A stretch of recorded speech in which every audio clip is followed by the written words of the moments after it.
ರಾಷ್ಟ್ರದ ಕಣ್ಣ ಮೇಲೆ ಬಿದ್ದುಬಿಟ್ಟಿದೆ. ಒಂದು ಸರಳವಾದಂತ ಪ್ರಶ್ನೆ ಕೇಳಿದೆ ಅಷ್ಟೇ, ಸರಳವಾದಂತ ಪ್ರಶ್ನೆ. ಒಂದು ಸಂಘಟನೆ ಲಕ್ಷಾಂತರ ಜನ ಅದ್ರ ಸದಸ್ಯರಿದ್ದಾರೆ ನಮ್ಮ ರಾಜ್ಯದಲ್ಲಿ, ಕೋಟ್ಯಾಂತರ ಜನ ಅದ್ರ ಸದಸ್ಯರಿದ್ದಾರೆ ನಮ್ಮ ದೇಶದಲ್ಲಿ.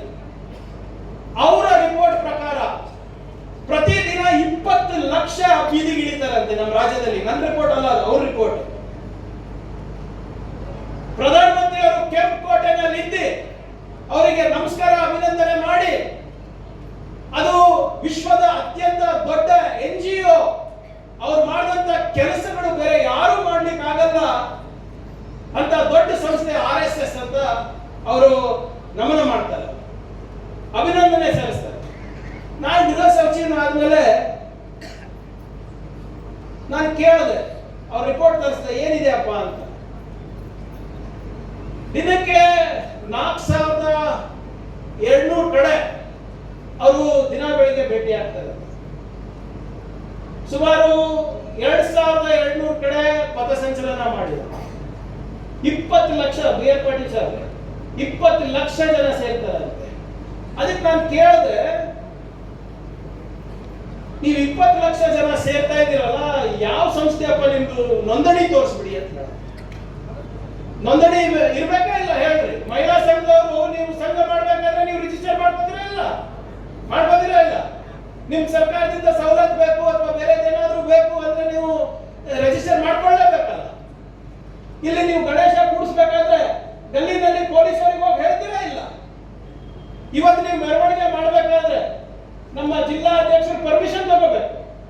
ಹೌದು, ಹಿಂಗೆ ಪ್ರಿಯಾಂಕ್ ಪರ್ವತನ ನಾವು ಅವ್ರಿಗೆ ಮೆರವಣಿಗೆ ಮಾಡ್ಲತ್ತೀವಿ, ಈ ಟೈಮಿಂದ ಈ ಟೈಮಿಗೆ ಜನರಿಗೆ ಅನಾನುಕೂಲ ಆಗ್ಬೋದು, ಏನಾದ್ರೂ ನಡೆದ್ರೆ ಅದಕ್ಕೆ ನಾನ್ ಜವಾಬ್ದಾರಿ ಇರ್ತಾರೆ. ಒಂದು ಜನರಲ್ ಸೆಕ್ರೆಟರಿ ಅದಕ್ಕೆ ಸೈನ್ ಮಾಡಬೇಕು. ಅದಾದ್ಮೇಲೆ ಪೊಲೀಸರು ಅದನ್ನ ಆಲಿಸ್ತಾರೆ, ಅದಾದ್ಮೇಲೆ ಪರ್ಮಿಷನ್ ಕೊಡ್ತಾರೆ. ನಾನು ಹೇಳ್ತಾ ಇರೋದು, ನಿಮಗೊಂದು ಕಾನೂನು ಅವ್ರಿಗೊಂದು ಕಾನೂನು ಸರಿನಾ ಅಂತ ಕೇಳ್ತಾರೆ. ಯಾವ ದೇಶದಲ್ಲಿ ದೇವಸ್ಥಾನಗಳು, ಚರ್ಚ್ಗಳು, ಮಸೀದಿಗಳು ಕೂಡ ನೋಂದಾಯಿಸ್ತದೆ ಅಂತ ದೇಶದಲ್ಲಿ ಇವ್ರಿಗೆ ಸುಮ್ಮನೆ ಬಿಡಲ್ಲ? ಯಾವ ದೇಶದಲ್ಲಿ ಪ್ರತಿಯೊಂದು ದೇವರು ಕೂಡ ಲೆಕ್ಕ ಕೊಡಬೇಕು, ಪ್ರತಿಯೊಂದು ದೇವಸ್ಥಾನ ಕೂಡ ಲೆಕ್ಕ ಕೊಡಬೇಕು, ಪ್ರತಿಯೊಂದು ಮಹಿಳಾ ಸಂಘಟನೆ ಕೂಡ ಲೆಕ್ಕ ಕೊಡಬೇಕು. ಇವ್ರು ಲೆಕ್ಕ ತೋರಿಸಿದ್ರೆ ನಾವು ತೋರಿಸಲ್ಲ ಅಂತಾರಲ್ಲ, ಅದು ಸರಿನಾ? ಈಗ ನಾವು ನಮ್ಮ ಕಾಂಗ್ರೆಸ್ ಕಾರ್ಯಕರ್ತರಲ್ಲಿ ಒಂದು ಸ್ಪಷ್ಟವಾದಂತ ಸಿದ್ಧಾಂತ ಇರ್ಬೇಕು, ತಿಳ್ಕೋಬೇಕು. ನಾವು ಯಾವುದೇ ನಿಮ್ ಸಿದ್ಧಾಂತ ಇರ್ಬೋದು, ನಮ್ಮ ಸಿದ್ಧಾಂತ ಇರ್ಬೋದು, ಅವ್ರ ಸಿದ್ಧಾಂತ ಇರ್ಬೋದು, ಬೇರೆ ಬೇರೆದು ಇರ್ಬೋದು.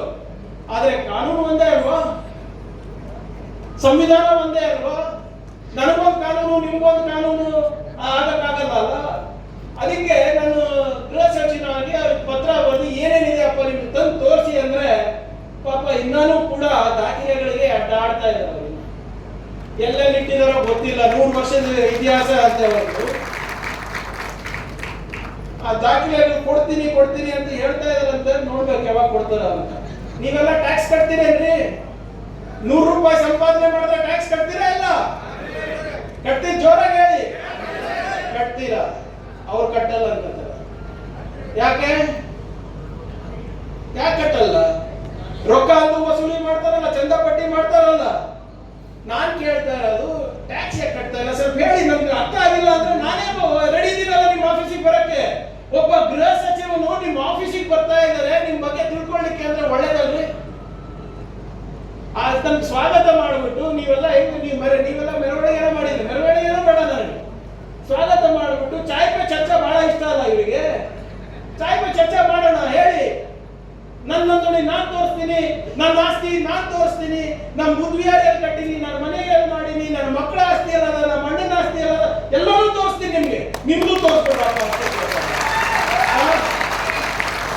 ಪ್ರಶ್ನೆ ಕೇಳತ್ತಪ್ಪ, ಹೇಳಿ. ಯಾಕೆ ಟ್ಯಾಕ್ಸ್ ಕಟ್ತಾ ಇಲ್ಲಪ್ಪ ಅಂತ ಕೇಳತ್ತಪ್ಪ ನಾನು. ಯಾಕೆ ನೀವು 150 ಬಾರಿ ಡೆಲ್ಲಿನಲ್ಲಿ ರಾಮಲೀಲಾ ಮೈದಾನದಲ್ಲಿ ಸಂವಿಧಾನ ನೀವು ಅನುಷ್ಠಾನ ತರಬಾರ್ದು, ಮನುಸ್ಮೃತಿನ ನಮ್ಮ ಸಂವಿಧಾನ ಆಗ್ಬೇಕು ಅಂದ್ಬಿಟ್ಟು ನೀವು ಪ್ರೊಟೆಸ್ಟ್ ಮಾಡಿದ್ರಲ್ಲ, ನೀವ್ ಯಾಕೆ ಮಾಡಿದ್ರಿ ಅಂತ ಕೇಳತ್ತಪ್ಪ. ಯಾಕೆ ಡಾಕ್ಟರ್ ಬಾಬಾ ಸಾಹೇಬ್ ಅಂಬೇಡ್ಕರ್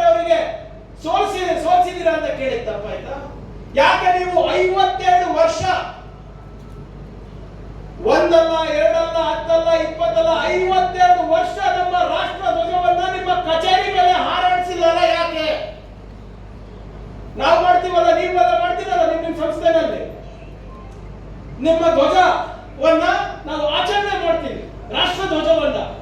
ನಮ್ಮ ರಾಷ್ಟ್ರ ಧ್ವಜವನ್ನ ಯಾಕೆ 52 ವರ್ಷ ಇವರು ಹಾರಿಸಿಲ್ಲ ಅಂತ ಕೇಳೋದು ತಪ್ಪಾಯ್ತಾ ಇವತ್ತು? ಇವತ್ತು ಇಡೀ ನೀವು ಯಾವುದೇ ಚಾನೆಲ್ ತೆಗ್ರಿ, ಯಾವುದೇ ಚಾನೆಲ್ ತೆಗೆದ್ರು ಏನ್ ಬರ್ತಾ ಇದೆ? ರಾಮ ಮಂದಿರನು ಚಂದಾ ಚೋರಿ,